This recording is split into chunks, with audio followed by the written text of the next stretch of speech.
جو امام حجر عسقلانی نے اپنی کتاب میں لکھا۔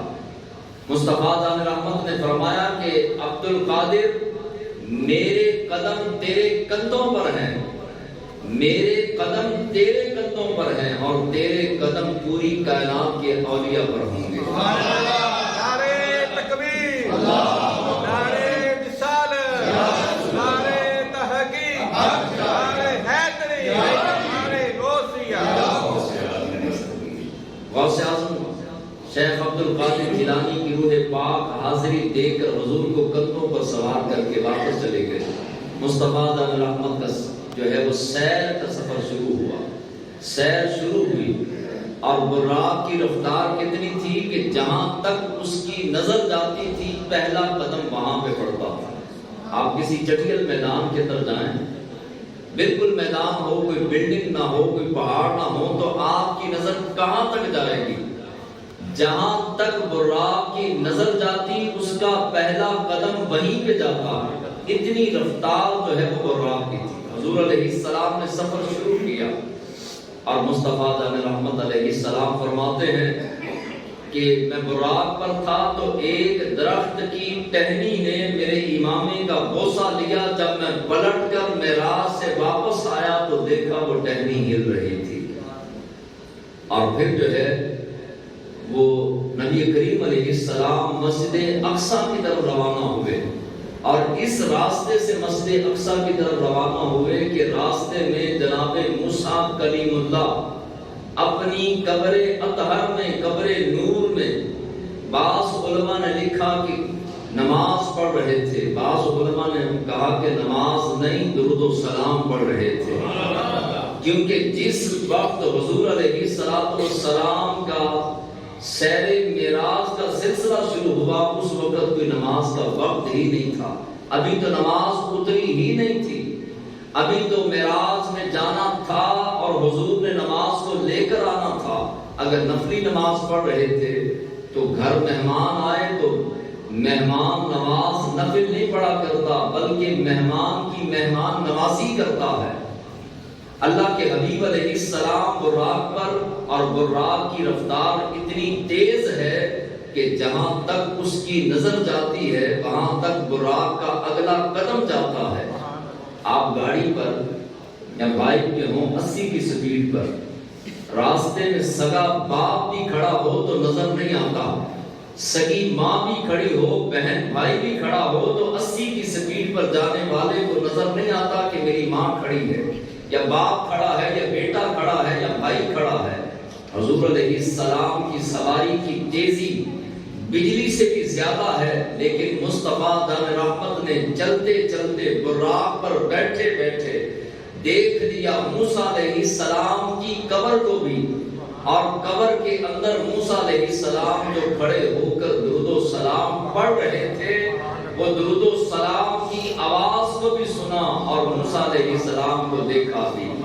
یہ مصطفیٰ کی نظروں کا کمال بھی ہے اور قوت سماعت کا کمال بھی ہے کہ قبر انور کے اندر، قبر اطہر کے اندر موسیٰ علیہ السلام نماز یا درود و سلام پڑھ رہے ہیں، اور حضور چلتے چلتے براق پر موسیٰ علیہ السلام کو دیکھ بھی رہے ہیں، اور موسیٰ علیہ السلام کے لبوں سے نکلنے والے لفظوں کو سن بھی رہے ہیں۔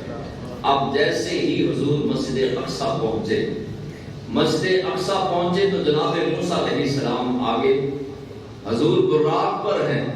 موسیٰ علیہ السلام ابھی تھوڑی دیر پہلے تو اپنی قبر مبارک میں نماز یا درود و سلام پڑھ رہے تھے، اتنی جلدی کہ حضور علیہ السلام بعد میں پہنچے، موسیٰ علیہ السلام پہلے پہنچ گئے۔ وجہ کیا ہے؟ علماء فرماتے ہیں کہ مصطفیٰ کریم علیہ السلام براق کی رفتار سے جا رہے تھے، اور موسیٰ کلیم اللہ اپنی قبر مبارکہ سے مسجد اقصیٰ تک نبوت کی رفتار سے گئے۔ براق کی رفتار کم ہو سکتی ہے، نبوت کی رفتار کم نہیں ہو سکتی۔ نبوت کی طاقت سے پہنچے۔ جبریل علیہ السلام نے سواری کو باندھا۔ اب بتائیے، گھوڑا ہو، خچر ہو تو اس کو باندھنے کی ضرورت ہے، اس کو لگام ڈالنے کی ضرورت ہے. جو جنت سے براق رب نے پیدا ہی اپنے محبوب کے لیے کیا تھا، تو اس براق کو کسی چیز کے ساتھ باندھنے کی کیا ضرورت تھی؟ آپ نے نوٹ کیا کہ کیوں باندھا؟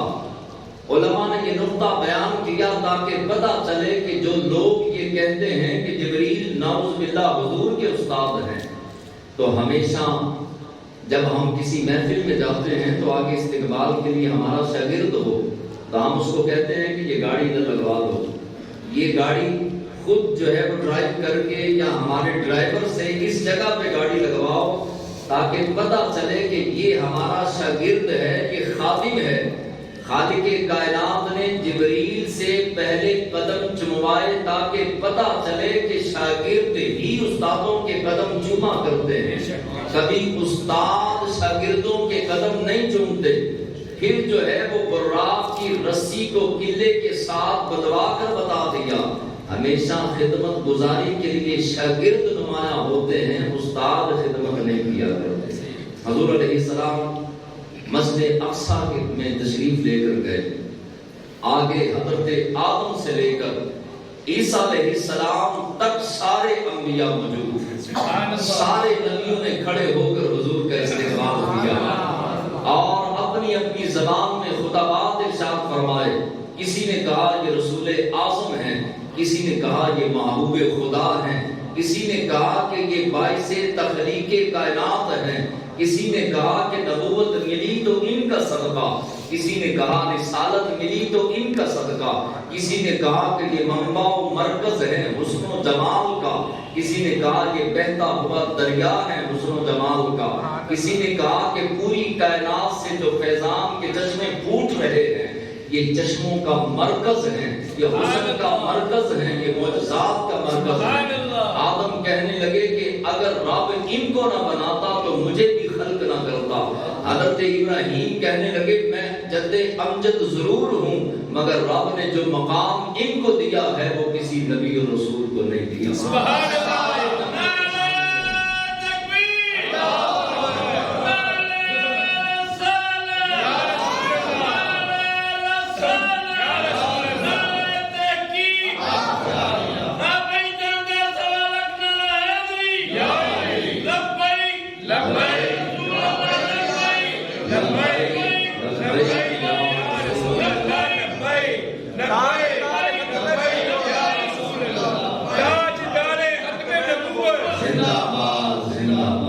حضرت یوسف علیہ السلام نے دیکھا، یہ امام نے بڑا خوبصورت جو ہے یہ جملہ لکھا. حضرت یوسف علیہ السلام کو رب نے اتنا حسن دیا تھا کہ اگر کوئی بغیر نقاب کے جناب یوسف کو دیکھتا تو 3 مہینے، دوسری روایت میں نے آج ہی پڑھی 7 مہینے والی امام مسلم نے لکھا کہ 7 مہینے تک اسے نہ بھوک لگتی نہ پیاس لگتی. سبحان اللہ. 7 ماہ تک جناب یوسف علیہ السلام کا حسن اس کے لیے کافی ہو جاتا. لیکن جیسے ہی حضور مسجد اقصیٰ میں تشریف لائے، سارے نبی سارے رسول کھڑے ہو کر حضور کا استقبال کرتے ہیں. اللہ کے محبوب علیہ السلام کو آگے بڑھ کر حضرت یوسف نے دیکھا، کیونکہ رب کے فضل و کمال پر بڑا ناز تھا جناب یوسف کو، اپنے حسن پر نہیں، رب کے فضل و کمال پر حضرت یوسف کو علیہ السلام کو بڑا ناز تھا کہ رب نے کتنا حسن عطا کیا. لیکن جیسے ہی مصطفیٰ کے حسن پر حضرت یوسف کی نظر پڑی تو منہ میں انگلی ڈال لی. کہا کہ یوسف تو سمجھتا تھا کہ پوری کائنات سے بڑھ کر رب نے تجھے حسن دیا، لیکن آج حسن کا بادشاہ تو آج آیا، حسینوں کا بادشاہ تو آج آیا. جہاں سے پوری کائنات کو حسن کا باڑا بانٹا جاتا ہے، حسن تقسیم کیا جاتا ہے، آج وہ حسن کا مرکز، منبع اور محور آج نظر آیا. حضور علیہ السلام تشریف فرما ہو گئے. جبریل قریب آئے، حضور کا ید اللہ کا ہاتھ پکڑا اور مصلی پہ کھڑا کر دیا. کہا کہ بندہ نماز آج سارے نبیوں کی امامت آپ فرمائیں گے. اب بتائیے کہ رات کا ویلا تھا، وہ نماز کون سی حضور نے پڑھی ہو؟ رات کے وقت ابھی تو نمازیں آئی نہیں، اور رات